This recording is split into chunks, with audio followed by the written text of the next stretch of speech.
Advocate N Lalkumar, Pinarayi Vijayan പറയുന്ന ഒരു കൊട്ടേഷനാണ് progress റിപ്പോർട്ടിൻ്റെ ആദ്യ പേജ്. ഞങ്ങളെ എതിർക്കുന്നവരുണ്ടാകും, വിമർശിക്കുന്നവരുണ്ടാകും, അതൊന്നും ഞങ്ങളെ ബാധിക്കുന്ന പ്രശ്നമല്ല. അവർ ആ വഴിക്ക് പൊയ്ക്കോട്ടെ. ഞങ്ങളെ ബാധിക്കുന്നത് ഈ നാടിൻ്റെ പ്രശ്നങ്ങളാണ്. ആത്മധൈര്യത്തോടെ ഞങ്ങൾക്ക് പറയാൻ കഴിയും, ഞങ്ങളത് നിറവേറ്റുക തന്നെ ചെയ്യും. ഇത്ര വലിയ ഉത്തരവാദിത്ത ബോധത്തോടു കൂടിയാണ്, എത്ര വലിയ ഉത്തരവാദിത്ത ബോധത്തോടു കൂടിയാണ് ഒരു മുഖ്യമന്ത്രി ഇങ്ങനെ പറയുന്നത് എന്ന് നമുക്കറിയാം. ഇങ്ങനെ ഒരു പ്രോഗ്രസ് റിപ്പോർട്ട് 2 ദിവസങ്ങൾക്കപ്പുറം പോളിംഗ് ബൂത്തിലേക്ക് പോകുന്ന കേരളത്തിൻ്റെ മുമ്പിലാണ് അവതരിപ്പിക്കപ്പെടുന്നത്. എന്തൊക്കെ പറയാനുണ്ടെങ്കിലും, എന്തൊക്കെ അപൂർണതകളുണ്ടെങ്കിലും, ശ്രീ ജേക്കബ് ജോർജ് നേരത്തെ ചൂണ്ടിക്കാട്ടിയതുപോലെ പൂർണ്ണമായിട്ടില്ല എന്ന് പറയുന്ന പല കാര്യങ്ങളുണ്ടെങ്കിലും, പ്രതിപക്ഷം അത്ര ഗൗരവത്തിൽ ഇതിനെ കണ്ടിട്ടുണ്ടോ? ഈ പ്രവർത്തനങ്ങളെ വേണ്ട രീതിയിൽ തെരഞ്ഞെടുപ്പ് പ്രചരണ ഘട്ടത്തിൽ ആളുകളുടെ മുമ്പിൽ അവതരിപ്പിക്കപ്പെടുകയും ചർച്ചയാക്കുകയും ചെയ്തിട്ടുണ്ടോ? അങ്ങനെ ചർച്ചയാക്കി ഇതിൻ്റെ മേൽ ആരാണ് ഇനി അടുത്ത സർക്കാരിനെ നയിക്കേണ്ടത് എന്നൊരു തീരുമാനത്തിലേക്ക് ജനങ്ങളുടെ മുമ്പിൽ ഒരു ചോദ്യം ഉയർന്നു നിൽപ്പുണ്ടോ അഡ്വക്കേറ്റ് എൻ ലാൽകുമാർ?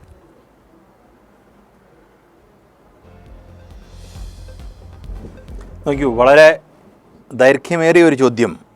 അത് വലിയ ദൈർഘ്യമില്ലാതെ ഒരു മറുപടി പറയാമെന്നാണ് ഞാൻ കരുതുന്നത്. എന്നാലും ഒരല്പസമയം എടുക്കും. നോക്കൂ, കേരളവുമായി ബന്ധപ്പെട്ട് കേരളത്തിൻ്റെ ഈ ചരിത്രത്തെക്കുറിച്ച് ജേക്കബ് സാർ വളരെ വിശദമായി വിശദീകരിച്ചു. അതിൻ്റെ ഫാക്ച്വൽ പൊസിഷനെക്കുറിച്ചും അല്ലെങ്കിൽ അതിൻ്റെ എക്സ്പ്ലനേഷനെക്കുറിച്ചും ഫർദർ എക്സ്പ്ലനേഷനെക്കുറിച്ചും ഒന്നും ഞാൻ പോകുന്നില്ല. പക്ഷേ ഒരു കാര്യം ഞാൻ പറയാം. നമ്മുടെ സംസ്ഥാനത്ത് ഈ 57-ലെ ഗവൺമെൻറ്റിനെ സൂചിപ്പിച്ചല്ലോ, എല്ലാ ഘട്ടത്തിലും കൃത്യമായ ഒരു പ്ലാനോടുകൂടി ജനങ്ങൾക്ക് വേണ്ടി പ്രവർത്തിക്കുന്ന ഒരു സർക്കാരാണ് ഇടതുപക്ഷ സർക്കാർ. അത് മറ്റ് സർക്കാരുകൾക്കില്ലാത്ത ഒരധിക യോഗ്യത തന്നെയാണ് സംസ്ഥാനത്തെ CPM-ൻ്റെ നേതൃത്വത്തിൽ ഉള്ള ഇടതുപക്ഷ സർക്കാരിനുള്ളത്. അത് 87-ലെ സർക്കാരാണെങ്കിലും 96-ലെ നയനാറിൻ്റെ സർക്കാരാണെങ്കിലും അത് കഴിഞ്ഞ് വന്ന VS അച്യുതാനന്ദൻ്റെ സർക്കാരാണെങ്കിലും പിണറായി വിജയൻ്റെ 10 വർഷമാണെങ്കിലും, മുമ്പത്തെ നമ്പൂതിരിപ്പാടിൻ്റെ കാര്യം പറഞ്ഞു കഴിഞ്ഞു. ഈ പറയുന്ന ഒരു പ്ലാനും പദ്ധതിയോടും കൂടി ഒരു സംസ്ഥാനത്തെ രാഷ്ട്രീയത്തെയും അതിൻ്റെ സാമൂഹ്യ പശ്ചാത്തലത്തെയും എല്ലാം ചേർത്ത് വെച്ച് മുന്നോട്ട് കൊണ്ടുപോകാൻ ശ്രമിക്കുന്ന ഒരു സർക്കാരാണ് ഇടതുപക്ഷ സർക്കാർ. അതിന് ആൾക്കാർക്ക് മനസ്സിലാകുന്ന രീതിയിൽ ഞാനൊരു നല്ലൊരു എക്സ്പ്ലനേഷൻ പറയാം. സാധാരണഗതിയിൽ നമ്മൾ വികസന മാതൃക ഇടതുപക്ഷ മാതൃകയാണെന്ന് പറയുമ്പം കോൺഗ്രസ്സുകാർ പൊതുവേ പറയുക അത് കോൺഗ്രസ്സാണ്. ഇതാണ് അവർ പറയുക. കോൺഗ്രസ് നോക്കൂ, കേരളത്തിൽ മാത്രം ഒതുങ്ങി നിൽക്കുന്ന ഒരു പാർട്ടിയല്ല. കോൺഗ്രസ് രാജ്യം മൊത്തം പടർന്ന് പന്തലിച്ച് കിടക്കുന്ന ഒരു പാർട്ടിയാണെന്നാണ് അവർ തന്നെ പറയുന്നത്. പക്ഷേ എന്തായാലും ഇപ്പം പടർന്ന് പന്തലിച്ച് കിടപ്പുണ്ടോ എന്നുള്ളത് അറിയത്തില്ല. പക്ഷേ പടർന്ന് പന്തലിച്ച് കിടന്ന ഒരു പാർട്ടിയാണ്.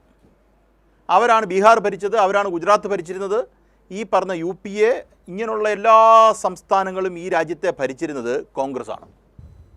ഈ പറയുന്ന ദേശീയ പാർട്ടിക്ക് വളരെ വിശാല അർത്ഥത്തിലൊരാശയം കേരളവുമായി ബന്ധപ്പെട്ടല്ലാതെ ആ കോൺഗ്രസ് പാർട്ടിക്ക് കോൺഗ്രസ് പാർട്ടിയുടേതായിട്ടുണ്ടായിരുന്നു എങ്കിൽ ഏതേലും ഒരു സംസ്ഥാനം ഈ കേരളത്തിൻ്റെ മാതൃകയിൽ അവർക്ക് ഉയർത്തിക്കൊണ്ടുവരാൻ കഴിയുമായിരുന്നു.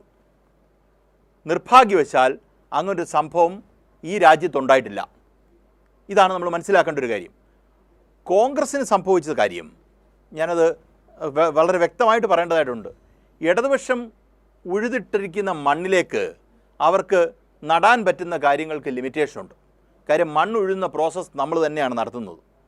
അവരിടിച്ചതിനെ ഉറപ്പിക്കാൻ ശ്രമിച്ചിട്ടുണ്ട്, നടാതിരിക്കാൻ ശ്രമിച്ചിട്ടുണ്ട്, പല കാര്യങ്ങളും ശ്രമിച്ചിട്ടുണ്ട്. പക്ഷേ മറ്റൊന്നിലേക്ക് അത് വിട്ടുകൊടുക്കാതിരിക്കാൻ ഇടതുപക്ഷം വീണ്ടും ശ്രദ്ധിച്ചിട്ടുണ്ട്. അതുകൊണ്ടാണ് മറ്റ് സംസ്ഥാനങ്ങളിൽ ഒരിക്കൽ പോലും കോൺഗ്രസ്സിന് ചെയ്യാൻ പറ്റാത്ത കാര്യങ്ങൾ കോൺഗ്രസ് പലപ്പോഴും ഇവിടെ ചെയ്യാൻ നിർബന്ധിതരാകുന്നത്. നമ്മൾ നോക്കൂ, കോൺഗ്രസിൻ്റെ കോൺട്രിബ്യൂഷനെ നിൽ എന്നുള്ള അർത്ഥത്തിലല്ല ഞാൻ സംസാരിക്കുന്നത്. ഞാൻ പറഞ്ഞത് കോൺഗ്രസിൻ്റെ കോൺട്രിബ്യൂഷൻ ഉണ്ട് എന്ന് തന്നെ കണക്കാക്കിക്കൊണ്ടാണ് പറയുന്നത്. പക്ഷേ ആ കോൺഗ്രസിൻ്റെ കേരളത്തിലെ കോൺട്രിബ്യൂഷൻ വരുന്നതിന് കാരണം ദേശീയ പാർട്ടികളുള്ള കോൺഗ്രസ്സിന് മറ്റ് സ്ഥലങ്ങളിലൊന്നും ഇല്ലാത്ത ഒരു അധിക ബാധ്യതയായി CPM ഇവിടെ നിൽക്കുന്നു. കാര്യം CPM ഇവരെ വിടില്ല. അപ്പോൾ CPM ഭരണത്തിൽ നിന്ന് പോകുന്ന ഒരു കാലം എടുക്കുക. അപ്പോഴും CPM വരയ്ക്കുന്ന കളത്തിലൂടെ പോകാൻ ഇവരെ ഫോഴ്സ് ചെയ്യുന്നൊരവസ്ഥയുണ്ട്. ആ ഫോഴ്സ് ചെയ്യുന്ന കളത്തിനകത്ത് നിന്നിട്ടാണ് ഇവർ ഇത്രയും അഴിമതി ഈ നാട്ടിൽ കാണിച്ചുകൊണ്ടിരിക്കുന്നത്. പാലാരിവട്ടം ആ പാലം വരെ പണിയുന്നത് ഈ പറയുന്ന രീതിയിലാണ് എന്ന് ഓർത്തോണം. ഇതിനകത്ത് നിന്നിട്ട് ഉള്ള കക്കലും മുടിപ്പിക്കലുമാണ് ഉണ്ടാകുന്നത്. ഞാൻ അങ്ങനെ തന്നെ പറയണതുകൊണ്ടാണ് പറയുന്നത്. അടുത്ത താങ്കളുടെ ചോദിച്ചാൽ അതിൻ്റെ ചരിത്രത്തിൻ്റെ പശ്ചാത്തലവുമായിട്ട് ഞാൻ ഇതിൻ്റെ വികസന മാതൃകയെ ഒന്ന് ചേർത്ത് വെച്ചു എന്ന് മാത്രമേ ഉള്ളൂ. കഴിഞ്ഞ 10 വർഷത്തെ കാലത്തെക്കുറിച്ചാണ് പറയുന്നത്. നോക്കൂ, കേരളത്തിൽ ഏറ്റവും ശക്തമായി കാര്യക്ഷമമായ ഇടപെടൽ നടന്ന സമയമാണ് കേരളത്തിലെ 10 വർഷം. അത് RSS ഉണ്ടാക്കിയ ശേഷം ഈ പറയുന്ന ഒറ്റയ്ക്ക് അവർക്ക് മെജോറിറ്റി കിട്ടി അവർ രാജ്യം ഭരിക്കുന്ന ഒരധിക ബാധ്യതയും CPM-ൻ്റെ സർക്കാരിനുണ്ടായിരുന്നു. നോക്കൂ, ഉമ്മൻചാണ്ടിയൊന്നും RSS-ൻ്റെയും BJP-യുടെയും ഒന്നും ഈ നല്ല അധികാരത്തിൻ്റെ എക്സസൈസ് ചെയ്യുന്ന ഒരു പീക്ക് പീരീഡിലേക്ക് ഒന്നും കണ്ടിട്ടില്ല. 2014 തൊട്ട് 2016 വരെയുള്ള ഒരു ചെറിയ പീരീഡിൽ ഈ പറയുന്ന ഡെവലപ്മെൻറ്റ് എന്ന് മോഡി തന്നെ പറഞ്ഞുകൊണ്ടിരുന്നൊരു കാലത്ത് മാത്രമാണ് ഉമ്മൻചാണ്ടിക്ക് മുഖ്യമന്ത്രിയായിരിക്കാൻ കഴിഞ്ഞത്. അത് കഴിഞ്ഞ് നോക്കൂ, തീവ്രമായ വർഗീയത കളിക്കുകയും സംസ്ഥാന സർക്കാരുകളെ പിഴിയുകയും സംസ്ഥാന സർക്കാരുകൾക്കൊന്നും കൊടുക്കാതിരിക്കുകയും കേരളവുമായി ബന്ധപ്പെട്ട് റെയിൽവേ ബഡ്ജറ്റിൽ ഒന്നും പ്രഖ്യാപിക്കാതിരുന്ന ഒരു സന്ദർഭം വരെ ഉണ്ടായിട്ടുണ്ട്. പിന്നെ റെയിൽവേ ബഡ്ജറ്റേ പോയി.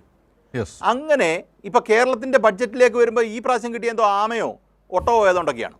അങ്ങനെ മാത്രം വെക്കുന്ന ഒരു കാലത്തിൽ കൂടെ ഈ സംസ്ഥാനത്തെ പിടിച്ചു നിർത്തി ഒരു പ്രോട്ടോടൈപ്പ് ഉണ്ടാക്കി കിഫ്ബി എന്ന മാതൃകയിൽ കൂടെ യഥാർത്ഥത്തിൽ വികസനം, വഴി, പാലം, എന്നെ കേൾക്കുന്നവർ ആലോചിക്കേണ്ട കാര്യം ഇതൊന്നും കേന്ദ്രം കൊണ്ടുവന്നതല്ല. ദേശീയപാത 66-ൻ്റെ ഫണ്ടിൻ്റെ ഭാഗത്ത് കുറച്ച് ഫണ്ട് ഈ പറയുന്ന ഒരു ഷെയർ ഫണ്ട് കേന്ദ്ര സർക്കാരിൻ്റെ വരുന്നുണ്ട്. ലാൻഡ് അക്വിസിഷൻ എന്ന് പറയുന്ന ഭീകരമായ ഫണ്ട് നമ്മുടെ സംസ്ഥാന സർക്കാരിൻ്റെ ഭാഗത്തു തന്നെയാണ് വന്നിട്ടുള്ളത്.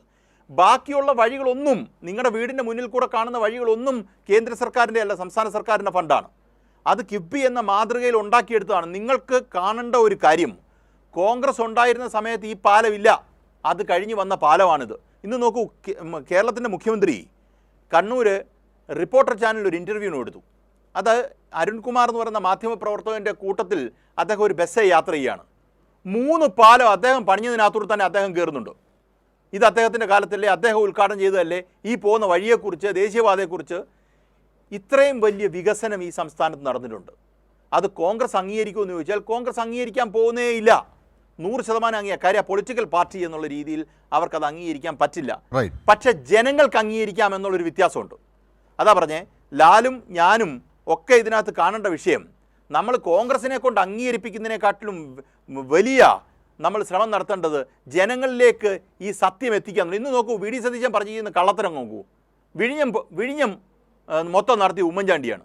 ഇത് പറയണമെങ്കിൽ ഒരു വല്ലാത്ത രീതിയിൽ ഒരു ശക്തി ഉണ്ടാകണം കള്ളത്തരം പറയാനായിട്ട്. ആ തറക്കല്ലിട്ടിട്ട് അതുവഴി പോയതാണ്. ഇപ്പം നോക്കൂ, ഈ മെട്രോയുടെ കാര്യം, മെട്രോയുടെ ആദ്യത്തെ സ്ട്രെച്ച് മാത്രം ഉദ്ഘാടനം ചെയ്ത് ബാക്കി മൊത്തം പണിഞ്ഞത് പിണറായി വിജയൻ്റെ സർക്കാരിൻ്റെ കീഴിലാണ്. കണ്ണൂർ വിമാനത്താവളത്തിൻ്റെ കാര്യം അതാണ്. ആദ്യം ഉമ്മൻചാണ്ടി ഓടി നടന്ന് കല്ലിട്ടു എന്നുള്ളതൊരു യാഥാർത്ഥ്യമാണ്. പക്ഷേ പൂർണ്ണമായി അന്ന് നമ്മൾ ഈ ചർച്ച തന്നെ നടത്തിയത് കല്ലിടൽ സർക്കാർ എന്ന് പറഞ്ഞ രീതിയിലാണ് ചർച്ചകൾ നടത്തിയത്. അന്നത് വിമർശിക്കപ്പെടുകയാണ്, അതിനെതിരെ വോട്ടും വന്നതാണ്. അങ്ങനെയാണ് അദ്ദേഹം പലപ്പോഴും പുറത്തു പോകുന്നത്. ഇപ്പോൾ വി ഡി സതീശൻ പറയുന്നത് ഈ പറഞ്ഞ വിഴിഞ്ഞം പദ്ധതി മൊത്തം നടപ്പാക്കിയത് ഉമ്മൻചാണ്ടിയാണ്. ഇങ്ങനെ കള്ളത്തരങ്ങൾ നിങ്ങളുടെ മുന്നിലേക്ക് എത്തുന്നുണ്ട് എന്ന് ജനങ്ങളെ ബോധ്യപ്പെടുത്തുന്ന ഒരു സന്ദർഭം കൂടായിട്ട് ഞാൻ ഇതിനേക്കാൾ വികസനം എന്ന് പറഞ്ഞ ഒറ്റ കാര്യങ്ങൾ പറഞ്ഞ് ഞാൻ അവസാനിപ്പിക്കാം. ഒരു സർക്കാരും ഇതുവരെ പ്രോഗ്രസ് റിപ്പോർട്ട് ആരുടെയും മുന്നിൽ വെച്ചിട്ടില്ല. ഇത് CPM-ൻ്റെ സർക്കാർ ആണ് മുന്നോട്ട് വെക്കുന്നത്. പ്രോഗ്രസ് റിപ്പോർട്ട് വെക്കണമെങ്കിൽ ഒരു എസെൻഷ്യൽ പ്രീ കണ്ടീഷനുണ്ട്. എന്താണ്? പ്രോഗ്രസ് ഉണ്ടായിട്ടുണ്ടാകണം. ആ പ്രോഗ്രസ് ഇവിടെ ഉണ്ടായിട്ടുണ്ട്. ആ കേരളത്തിൻ്റെ മുഖ്യമന്ത്രി നിങ്ങളോട് പറയുകയാണ്, എൻ്റെ നേതൃത്വത്തിൽ നയിച്ച ഈ 10 വർഷത്തെ സർക്കാർ ഒരു പ്രോഗ്രസ് ഉണ്ടാക്കിയിട്ടുണ്ട് എന്ന് അഭിമാനത്തോടുകൂടി, ആർജവത്തോടുകൂടി പറയുന്നു. അങ്ങനൊരു സർക്കാർ ഇതിനു മുമ്പ് ഇവിടെ ഉണ്ടായിട്ടില്ല. ഈ സർക്കാർ LDF 3, പിണറായി വിജയൻ 3 തുടരുക തന്നെ ചെയ്യേണ്ടത്. അത് പിണറായി വിജയൻ്റെയോ CPM-ൻ്റെയോ ഒന്നും ആവശ്യമല്ല. ഈ രാജ്യത്തിൻ്റെ ജനാധിപത്യത്തിൻ്റെ ആവശ്യമാണ്, ഈ സംസ്ഥാനത്തെ ജനതയുടെ ആവശ്യമാണ്, ഈ സംസ്ഥാനത്തിൻ്റെ വികസനത്തിൻ്റെ ആവശ്യമാണ്. അതല്ലാതെ കോൺഗ്രസിനെ രക്ഷിക്കൽ പ്രോസസ്സ്, കോൺഗ്രസ് ഇനി അധികാരത്തിൽ വന്നില്ലെങ്കിൽ കോൺഗ്രസ്സുകാരെന്ത് ചെയ്യും എന്നുള്ളതിൻ്റെ ഉത്തരം പറയേണ്ടതിന് മറുപടി കേരളത്തിന് സമൂഹത്തിനില്ല. കോൺഗ്രസ്സുകാർ എന്ത് വേണേൽ ചെയ്തോട്ട്, പാവപ്പെട്ടവൻ്റെ കയ്യിലേക്ക് വരുന്ന പൈസ പാവപ്പെട്ടവന് ജീവിക്കാനുള്ള സാഹചര്യം ഉണ്ടാക്കി കൊടുക്കാൻ ഒരു സർക്കാരാണ് ഉണ്ടാകുന്നത്. ആ സർക്കാർ ഉണ്ടാക്കാൻ കോൺഗ്രസിന് കഴിയുമോ എന്ന് ചോദിച്ചാൽ 100% കഴിയില്ല. അതുകൊണ്ട് തന്നെ CPM മൂന്നാമത് അധികാരത്തിൽ വരേണ്ടത് സംസ്ഥാനത്തിൻ്റെ ആവശ്യം.